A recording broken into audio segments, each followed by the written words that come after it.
বাংলাদেশে আওয়ামী লীগের এই কেন্দ্রীয় কার্যালয়ের মতোই দলটির অবস্থাও এখন বিপর্যস্ত। এমনকি আওয়ামী লীগের রাজনীতি নিষিদ্ধ হবে কিনা সে আলোচনাও রয়েছে রাজনীতিতে। তবে দলটি নিষিদ্ধ হোক আর না হোক, এটা স্পষ্ট যে আওয়ামী লীগের পক্ষে খুব সহসাই রাজনীতির মাঠে শক্তভাবে ফিরে আসার সুযোগ কম বলেই মনে করা হয়। আওয়ামী লীগের যখন এই অবস্থা, তখন রাজনীতির লাইমলাইটে বিএনপি। আগামী নির্বাচনে জয়ী হওয়ার ব্যাপারেও আত্মবিশ্বাসী দলটি। কিন্তু প্রশ্ন হচ্ছে, বিএনপির বিপরীত শক্তি তখন কে হবে?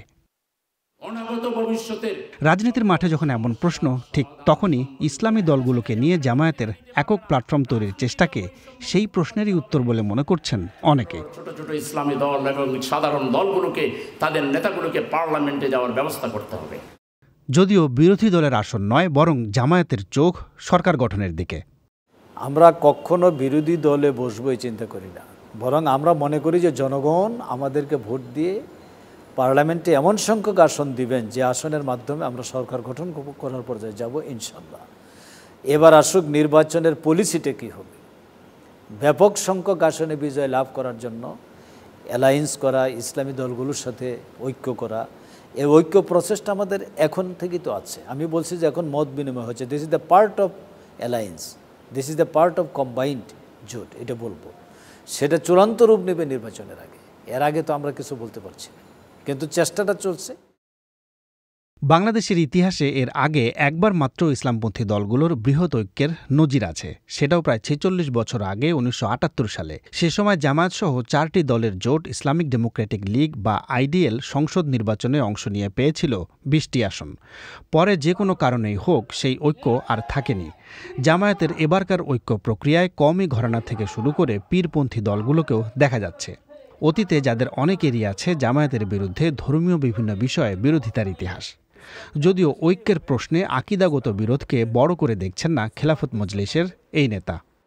আসলে চিন্তাগত বা মতাদর্শগত কিছু মতভিন্নতা যেটা আছে, সেই বিষয়গুলো আমরা এই মুহূর্তে রাজনৈতিক আলোচনার মঞ্চে উপস্থিত করতে চাচ্ছি না বা করছি না।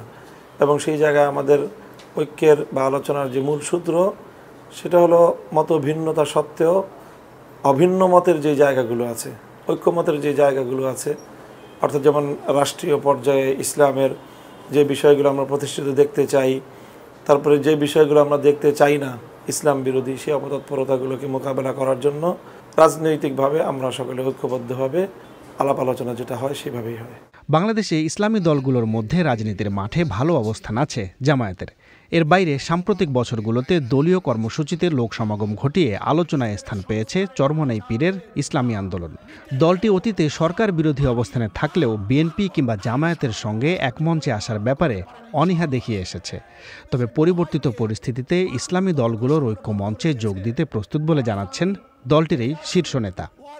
আসলে ঐক্য যে প্রক্রিয়া চলতেছে, এই ব্যাপারে তো আমরা অনেক আগ্রহীশীল এবং আমরাই ঐক্যের ব্যাপারটা আগের থেকেই আহ্বান করেছি যে ইসলামী মনা যারা আছেন, যারা ইসলাম নিয়ে রাজনীতি করেন এবং ইসলামী হুকুমত কায়েম করার জন্য যারা চেষ্টা করেন, তারা আমরা সবাই ঐক্যবদ্ধভাবে যদি আগামী নির্বাচন অংশগ্রহণ করি, তাহলে আশা করা যায় মানুষ ইসলামকেই ভোট দিবে এবং ইসলামকে ক্ষমতা নেওয়ার জন্য তারা চেষ্টা করবে।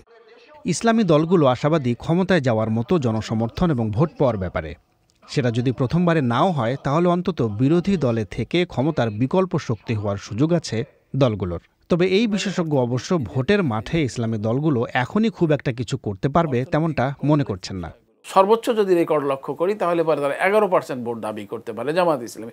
হয়তো ইতিমধ্যে বেড়েছে, কিন্তু এটা এরকম নয় যে বিএনপিকে চ্যালেঞ্জ করতে পারে। অন্য দলগুলো যদি আসে তাহলেও না, কোনো ক্রমেই না। বাংলাদেশের মানুষ ধার্মিক, কিন্তু ধর্মান্ধ নয়। আবার আপনি ইসলামের বিরুদ্ধে কথা বলেন, কোনো ক্রমেই সহ্য করবে না। তার মানে হচ্ছে বাংলাদেশের লোক মোল্লাতন্ত্রেও বিশ্বাস করে না, নাস্তিকতন্ত্রেও বিশ্বাস করে না। লক্ষ লক্ষ মানুষ আছে, কিন্তু ভোট দেওয়ার সময় তারা ভোট কিন্তু ওই ধানের শীষে বা নৌকায় দিত। একটা জনসভায় জজবা এক কথা, চিন্তা ভাবনা করে পরে হিসাব নিকাশ, যোগ বিয়োগ পূরণ ভাগ দিয়ে ভোট দেওয়া কিন্তু অন্য কথা। এই রাষ্ট্রবিজ্ঞানী ভোটারদের যে প্রবণতার কথা বলছেন, ইতিহাসেও সেটার প্রমাণ আছে। এর সঙ্গে আছে সম্ভাব্য জোটে নেতৃত্ব কে দেবে সেই প্রসঙ্গ।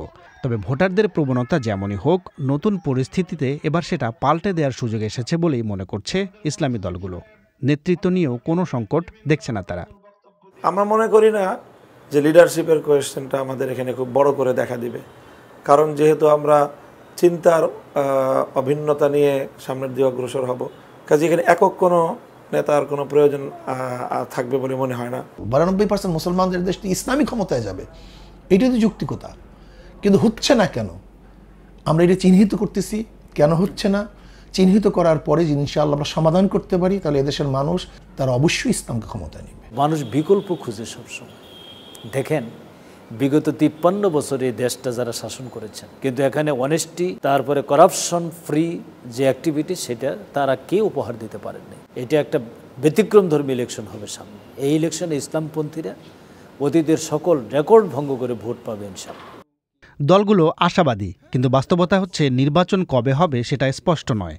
আবার নির্বাচনী মাঠে আওয়ামী লীগ ফিরে আসার সুযোগ পেলে তখন ইসলামী ঐক্যের বদলে বিএনপির সঙ্গে বৃহত্তর ঐক্যের পথও খোলা রাখতে চায় দলগুলো। ফলে 1978 সালের মতো ইসলামী দলগুলোর একক কোনো প্ল্যাটফর্ম আবারও হবে কিনা সেটা চূড়ান্তভাবে বোঝা যাবে নির্বাচনের আগে।